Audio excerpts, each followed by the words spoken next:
Hey guys, welcome back to another quick how-to. In this video, I am going to show you on how to leave someone private story on Snapchat. So first is you have to open your Snapchat application on your device and then click on your profile picture at the top left-hand side of your screen. So this one right here.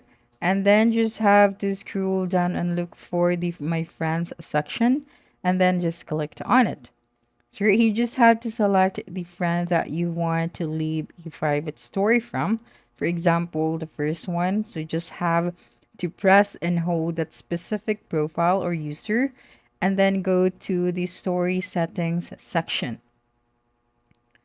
And then as you can see, you have this leave private story option. So all you have to do is you just have to click on it and then just click on leave to confirm your actions.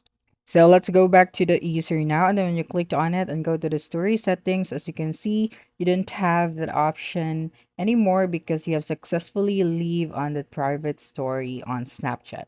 So that's a wrap. Don't forget to like, subscribe, and hit the notification bell for more quick how-to videos next time. Adios.